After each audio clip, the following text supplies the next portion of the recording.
কারা বলে কোত্থেকে আসবে ফ্যামিলি কার্ডের টাকা, কোত্থেকে আসবে কৃষক কার্ডের টাকা, কোত্থেকে আসবে, তাদের উদ্দেশ্যে বলতে চাই, জনগণের টাকা দিয়ে জনগণের জন্য কাজ করা হবে, জনগণের অর্থ দিয়ে দেশের জন্য কাজ করা হবে। रुको जरा सबर करो। সরকারের কাছে আমরা একটি আবেদন, আমাদের কারেন্ট বিলটা কমিয়ে দাও, আমরা যেন চলতে পারি, বাচ্চা কাচ্চা নিয়ে সুন্দরভাবে। আমাদের ফ্যামিলি কার্ডের দরকার নেই।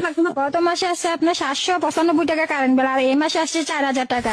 গত মাসে আমার বিলাইছে 550 টাকা, আর এই মাসে বিলাইছে 1665 টাকা। 500-550 টাকা বিল আসছে আমাদের, বুঝছেন নি? আর এবার 2500 টাকা বিল আসছে। সরকার নাকি আমাদের জন্য ফ্যামিলি কার্ড করছে, কোথায় কারেন্ট বিল দিয়ে শিখে ফ্যামিলি কার্ড দিব নাকি সরকারে? সরকার কি আইন করছে আমাদের জন্য? দেখি সরকার আইন দিচ্ছে, আমাদের নিয়ে আমাদেরকে দিব।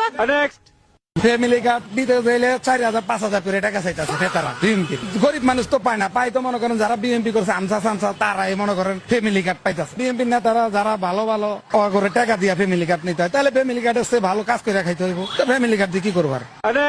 আমাদের এই সরকার চাই না, এই সরকার সুবিধা না, মনে হয় না দেশ চালাইতে পারবে। আমরা এই কারণে চাই না, উনি নাকি ফ্যামিলি কার্ড দিছে, আমরা তো পাই নাই। আমরা তো গরিব মানুষ, আমরা সেন্দি চালাই খাই, আমরা কি কার্ড পাইছি? নামগো টাকা দিছে, আবার কৃষক কার্ড দিছে। উনি কয় জনরে দিছে কৃষক কার্ড? উনি এই মুহূর্তে কেন এগুলা দিল? সময় তো আছে, পরে দিতে পারতো। এখন তো দেশের অবস্থা খুবই খারাপ, অর্থনৈতিক আর্থিক ভাবে মানুষ এই দেশে অনেক সমস্যায় আসছিল। এখন আপনি এটা গুছাবেন।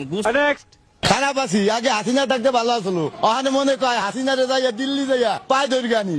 আগে গ্যাস আসলো 1400 টাকা, ওখানে গ্যাস 2200 টাকা। আমরা ভাত পাই না, গ্যাস পাই না, তেল পাই না। এই দেশটা ধ্বংসের পথে হাঁটছে আমার মতে আর কি। এই দেশে মানুষ ভিক্ষা করে বাঁচবো না, দেশের যে পরিস্থিতি হনে আমরা গাড়ি চালান ছাড়ে দিয়ে আর রাস্তায় নামতে হবে ভিক্ষা করার লেগে, নলে চিন্তাই করার লেগে, আর কোনো রাস্তা নাই। আওয়ামী লীগের সময় যথেষ্ট ভালো ছিলাম, আমি 1800-2000 টাকা কামাই রুজি করছি, আর এখন 500-700 টাকা রুজি করা যায় না। গাড়ি যেখানে স্ট্যান্ড করবো সেখানেই বিএনপির কর্মীরা আইসা এখানে গাড়ি রাখছেন কেন, জরিমানা 200 টাকা।